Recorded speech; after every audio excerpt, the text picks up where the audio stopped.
Comedian. Whoops. There you go. Comedian Bob Saget is taking a liking to the Snoqualmie Valley. Excuse me. I've seen Bob at the Snoqualmie Casino a bunch. I think he likes our area, and I think he finds lots of people that are his huge fans are there. It's an annual event, and this time he comes to Snoqualmie Casino for a charitable reason.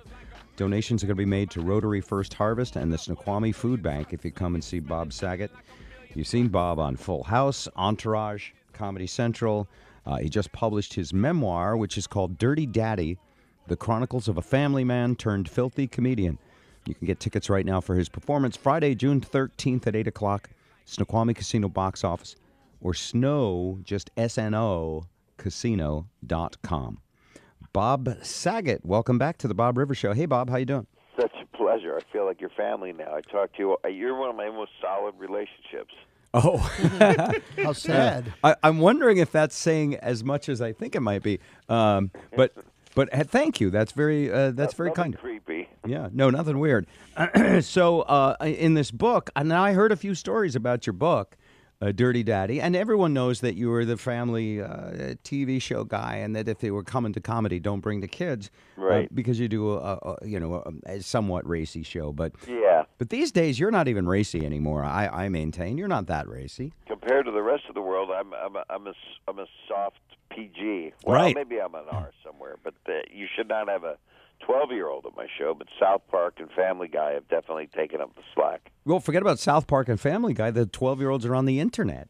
I mean, compared to you, the internet, I mean, you're Disney compared to the internet. I don't know what to tell people. But I do talk about things in the nether regions because it's better than watching the news. I mean, if I'm going to entertain people for an hour, I'd rather have a nice discussion about what happened if you accidentally got yourself caught in the glove box of your car.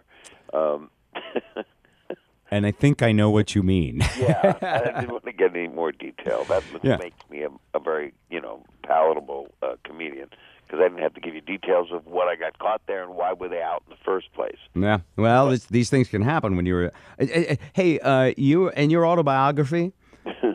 you do say a couple of things that interested me. I as an upbringing as a kid, you had parents. First off, we should point that out. Yes. Mm-hmm. And you say that your dad inspired you. Did he also have a kind of a scatological sense of humor?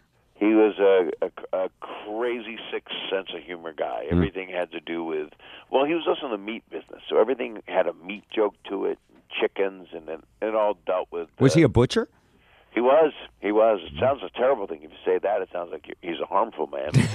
Yeah. There's worse things to do with meat, brother. Hey, wasn't a butcher one of those cool professions? Oh, you bet. A butcher could get you the cool... Did he talk about what the cool cuts of meat were? Oh, yeah, he knew everything. We'd go in a restaurant, and he would ask for, like, an end cut, and the guy would say, we don't have an end cut. My dad would walk into the kitchen and say, that's an end cut right there. The guy argued with him one time. The guy picked up an axe and said, get out of my kitchen. Was he a tongue enthusiast? A what? A beef tongue enthusiast? Oh, I'm sorry. I thought you were saying something else. Yes. Wow. That would be a question for his mom. No, that is Right. a legitimate question. Most people who are really into meat have a real problem with how little the tongue is eaten, and beef tongue is a delicacy. Is this true? Do you know? Yeah. It's so many filthy things I want to say, but I can't. Go ahead. I know this is going to be a fun conversation with Bob Saget. I am a tongue enthusiast, but it has nothing to do with deli meats. Yeah. Okay. Yeah. No, I'm not really. Yeah. Let's back up the tape. My dad did not like a beef tongue. He would not eat it. He also had a feeling he knew where chickens came from. He just thought tongue was a gross thing. I, on the other hand, was a deli clerk while I put myself through film school, and I had no trouble with some tongue. And so I see how this is going to go. Back to your sausage. So we never had a tongue fest or a sausage fest. Got it. So your dad, anyway, and you could be arrested. Yeah. So he, anyway, he was inspirational to you, and he gave you your idea that you could make like sick jokes, and that was cool. And did you bond? Were you always close? We bonded over a pastrami sandwich with a knockwurst on it. That's in the book, actually. very specific. I went with him on a business trip when I was about 9, and one of the stories in the book that's a true thing is as I'm driving to the store, I wanted to make his company do better than the other company. We visited the competition, and I punched a hole in the plastic wrap of every package of meat they had in their case. And then we got back in the car, and he said, "Bob, you have a good time?" And I went, "Yeah, I helped you, Dad. I poked a hole in every package of meat so their meat would go rotten, and our meat at food fair stores is going to be better." And he took me, he said, he wasn't mean at all. He was an amazing father. He said, "Come with me." And we went back into the store, and he told the store manager what I'd done. Wow. Because he wanted to let them know they could fix their meat. And he didn't scold me, but he did call me out in front of the gentleman that worked at the store. It was a very touching. He touched me through his meat. Made you accountable for your actions. That's a really great story. Yeah, he made you accountable, but this is the interesting parenting part. He didn't beat you up over it. Didn't yell at me about it. We didn't even talk about it afterward. Right. We went for lunch after that. And that makes you think about it and admire him, doesn't it? It does. And when I found out, I have 3 daughters, and they're all older now. They're 70, 90. Yeah, very old. Sure. But it made me really think of the overreacting things what a lot of parents do, whether they feel that their kid is doing something wrong or they're just concerned because something really traumatic happened. And as much as you can not overreact is a real favor of parenting. Great parenting advice from Dirty Daddy. So, I know, right? Yeah, there was also a touching story about this book, and it means there's nothing more sacred than your mother. And I know your mother passed away, right? And, not long ago. And you were writing the book, or maybe you had just finished it, and the story was she didn't get to finish it, but your mom was reading your book. That's got to be touching. It was. Her eyes started to fail. She had chosen to not have any liquids, no IV, no food for 10 days. And she was just sticking around and having a really good time and saying she became her room became hallowed ground. It was like visiting with Yoda. It was except she was a little taller and looked a little bit better. Yoda. She says Dove soap was the answer to her beauty. Mm. And what did she think of your book? She loved it. She said, I didn't know you could write so well, Bobby. Wow. And then she said, "I'm sorry I couldn't finish it." And I said, "That's okay." And she said, "My eyes, I just don't have it." And then she lived another week, and one of the doctor's jokes to me was that he thinks if she'd have continued to read the book, we would have lost her sooner. And that's the kind of even her doctor, who doesn't do gallows humor, doesn't do that kind of stuff, saw that that's what this family does. Right.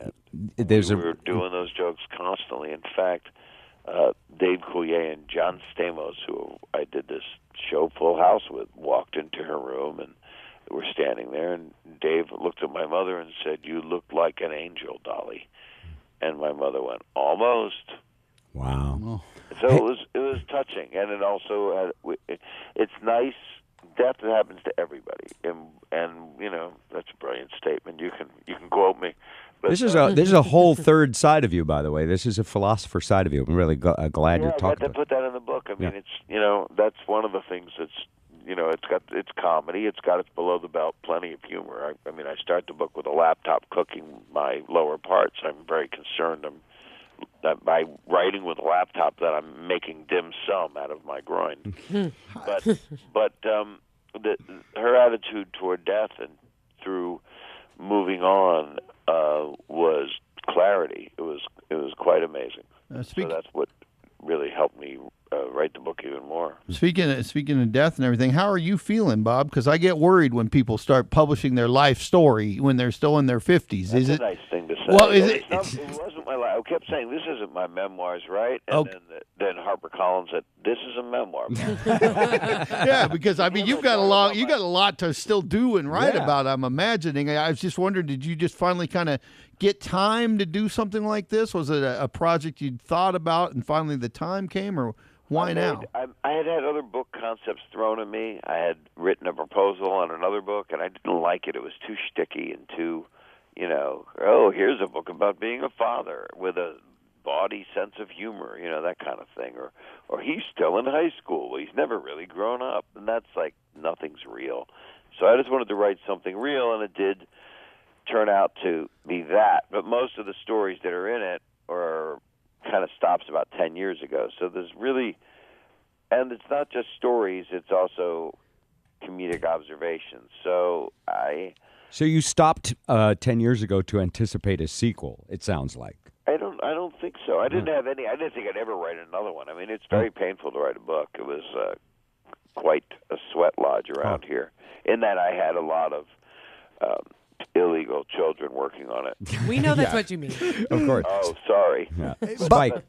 But I was, I got free shoes out of it, which is good. Bob, when you do your stand-up act, do you talk about your daughters at all in your act? Because, I know you've got daughters, I've got daughters, Bob's got sons, and we can test that it's a different kind of parenting with girls.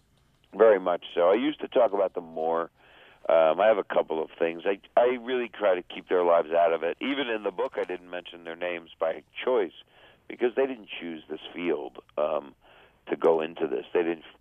One time, I did an HBO special, and I called out my middle daughter. And my first call out was by saying, she's not the middle daughter, she's the center daughter because the world revolves around her. And then I had said something about, and I don't want to get in trouble by doing the same bit again, so I'll try to do it less on the nose, that I found a thong in the laundry, and it wasn't just a thong, it looked like an eye patch.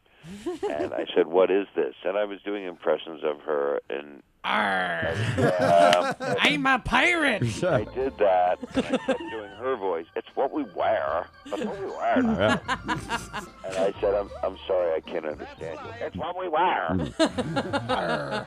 Bob Saget in Los Angeles this morning, coming to Snoqualmie Valley, doing a nice thing for charity as well. We love seeing you in the Valley, Bob. Hope to be there. Bob is going to be on our sister station at Kiss 106.1. So, Bob, we'll let you go. Thank you very much. Good talking to you. And a link. Come to the show. I'll make sure you get extra cheese fondue. Thank you. Well, and actually, you'll do that in person if you want to do the meet and greet. You're doing. I don't know if you know this, but there's going to be. If you come to the meet and greet, I can greet you, and we'll figure out the rest. Right. $75 donation to the food bank gets you there to Get meet you to Bob hang out with Saget. Bob Saget. And there'll be meat hanging everywhere. It's going to be well hung. Yeah. All right, good to go. Bob, take care. We'll put all the links at bobrivers.com for everyone who wants to go, and the book link as well. Be well, sir.